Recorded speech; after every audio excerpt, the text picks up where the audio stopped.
السلام علیکم ورحمۃ اللہ وبرکاتہ۔ وعلیکم میں السلام۔ انڈیا سے بات کر رہا ہوں، حیدرآباد سے۔ ایک جی بھائی۔ سوال تھا، وہ جنازے کی جب نماز پڑھی جاتی ہے تو یہاں پر انڈیا میں کوئی 5 صف بولتا ہے، کوئی 3 صف بولتا ہے، کوئی 7 صف بولتا ہے، یہ کہاں تک کا درست ہے؟ اس کا جواب چاہیے۔ اصل میں نماز جنازہ میں صفوں کا مسئلہ ان مسائل میں سے ایک ہے جن میں شریعت نے بڑی وسعت رکھی ہے، لیکن ساتھ ہی ساتھ بعض ایسی فضیلتیں بھی بیان کی گئی ہیں جو میت کے حق میں رحمت، مغفرت اور شفاعت کا سبب بنتی ہیں۔ اسی لیے اہل علم نے اس مسئلے پر تفصیل سے گفتگو کی ہے کہ کتنی صفیں ہونی چاہیے، پہلی صف افضل ہے یا تمام صفیں برابر ہیں، کم لوگ ہوں تو کیا کیا جائے گا، اور 3 صفوں یا 40 آدمیوں والی حدیث کا آپس میں کیا تعلق ہے۔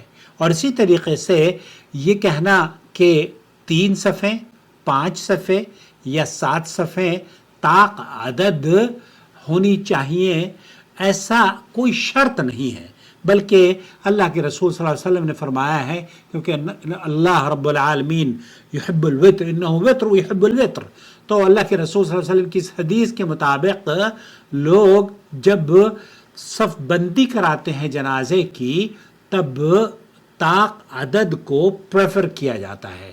اور حضرت مالک رضی اللہ تعالیٰ عنہ روایت کرتے ہیں کہ رسول اکرم صلی اللہ علیہ وسلم نے فرمایا، سنن ابو داؤد، ترمذی، سنن ابن ماجہ کی یہ روایت ہے کہ ما من مسلم یموت فیصلی علیہ 3 صفوف من المسلمین الا اوجب، جو مسلمان فوت ہو جائے اور مسلمانوں کی 3 صفیں اس کی نماز جنازہ پڑھیں تو اللہ رب العالمین اس کے لیے مغفرت یا جنت لازم فرما دیتا ہے۔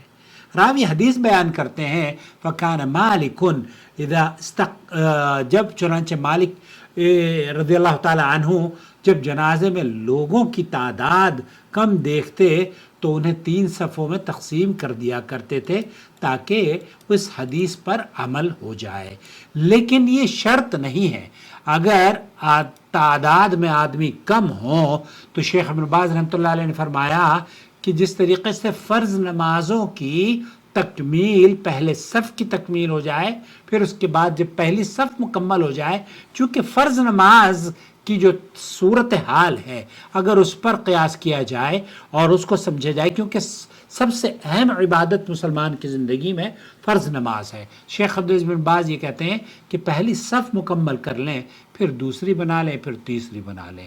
اور اگر آپ اس حدیث پر عمل کرنے کے لیے صفوں کی تعداد کو 3 کرنا چاہیں، تب بھی اہل علم نے فرمایا ہے کہ اس میں بھی وسعت ہے، کوئی حرج کی بات نہیں ہے۔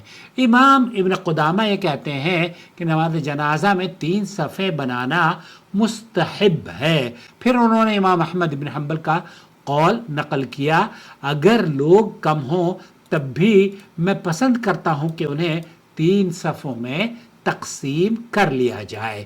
پھر امام احمد سے پوچھا گیا اگر امام کے پیچھے صرف 4 آدمی ہوں تو کیا کریں؟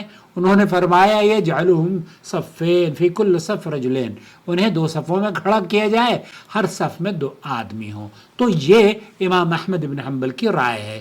شیخ ابن باز یہ کہتے ہیں کہ جس طریقے سے فرض نمازوں میں پہلی صف کو مکمل کیا جائے گا، اسی طریقے سے پہلی صف کو زیادہ ترجیح دینی چاہیے۔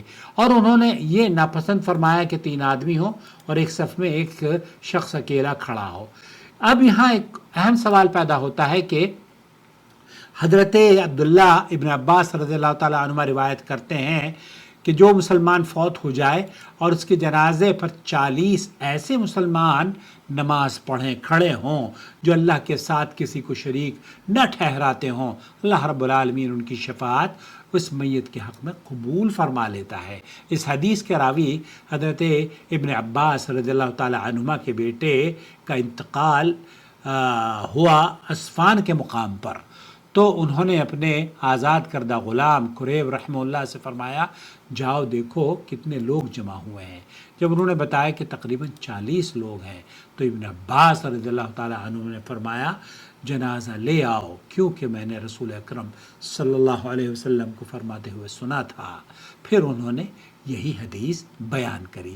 اس حدیث سے معلوم ہوا کہ جنازے میں زیادہ سے زیادہ نیک اور موحد مسلمانوں کی شرکت میت کے لیے عظیم رحمت کا سبب ہے۔ اہل علم نے ان احادیث میں تطبیق دیتے ہوئے فرمایا کہ یہ سب فضیلت کے مختلف درجات ہیں، آپس میں کوئی تعارض نہیں ہے۔ بعض احادیث میں 100 آدمیوں کا بھی ذکر آیا ہے، بعض میں 40 آدمیوں کا اور بعض میں 3 صفوں کا۔ علماء فرماتے ہیں کہ اس کا مطلب یہ نہیں کہ کم تعداد والوں کی فضیلت ختم ہو گئی، بلکہ اللہ رب العالمین نے اپنے فضل سے مختلف صورتوں میں مغفرت کے اسباب بیان فرمائے ہیں۔ اس لیے شفاعت 3 صفوں سے بھی حاصل ہو سکتی ہے اور 40 موحد مسلمانوں سے بھی، اور یہ سب اللہ کے فضل و کرم کی مختلف صورتیں ہیں۔ اور ایک اہم مسئلہ یہ بھی ہے کہ نماز جنازہ کی کون سی صف سب سے افضل ہے۔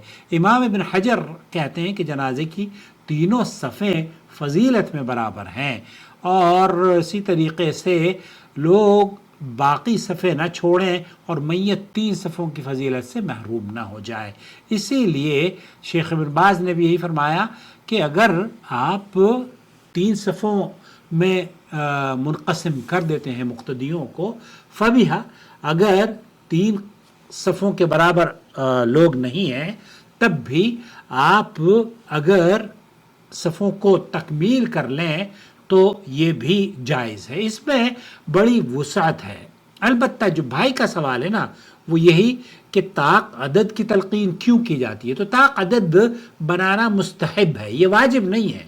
اگر آپ 7 بنا لیتے ہیں، 7 پر اس لیے ترجیح دی جاتی ہے کیونکہ وہ یہ سمجھتے ہیں کہ اللہ کے رسول صلی اللہ علیہ وسلم کی اس حدیث کے بارے میں کہ اللہ تعالیٰ تو وطر ہے، یحب الوطر، تو اس لیے وطر تعداد کو فضیلت دیتے ہیں۔ لیکن اگر آپ 2، 4، 6، 8، 10 یا اس سے زیادہ یا لاتعداد لوگ بھی ہوں تو انشاءاللہ تعالی وہ تو جتنی زیادہ تعداد ہوگی اتنی ہی فضیلت انشاءاللہ تعالی اس جنازے کو حاصل ہوگی، اور وہ بھی خاص طور پر جب موحدین ہوں، جو اللہ اور اس کے رسول کے مطیع اور فرمانبردار ہوں، جو غیر اللہ سے نظر و نیاز نہ کرتے ہوں، جو قبروں پر جا کر چادریں نہ چڑھاتے ہوں، جو قبروں پر جا کر سجدے نہ ٹیکتے ہوں، جو اپنی ناکوں کو، اپنی ناک کو، اپنی جبین کو صرف اللہ کے علاوہ کسی اور کے سامنے نہ رگڑتے ہوں، اگر یہ لوگ ہوں تو کیا ہی آپ اور جنازے کی فضیلت اور خوبصورت بات ہو۔ اللہ رب العالمین ہم سب کو جانا ہے، اور اللہ تعالی ہمارے جنازوں کو وہ منظر لوگ دیکھیں کہ موحدین جمع ہوں اور اہل توحید ہماری نماز جنازہ سنت کے مطابق پڑھیں، اور یہ ویڈیو اللہ تعالی ہم اس دنیا سے چلے بھی جائیں، ہمارے جانے کے بعد بھی میرے اور ہر اس ممبر کے جو ہماری چینل کو سپورٹ کرتا ہے، اللہ رب العالمین ان کے لیے اس کار خیر کا اجر صدقہ جاریہ کے طور پر جاری اور ساری رکھے، اور ہمیں قبروں میں بھی راحت نصیب فرمانا، آمین یا رب العالمین۔ والسلام علیکم ورحمۃ اللہ وبرکاتہ۔ اللہ تعالیٰ جن ہمارے بھائیوں کے والدین یا اعزاء اور اقارب گزر چکے ہیں، اللہ رب العالمین ان کی مغفرت فرمائے۔ والسلام علیکم ورحمۃ اللہ وبرکاتہ۔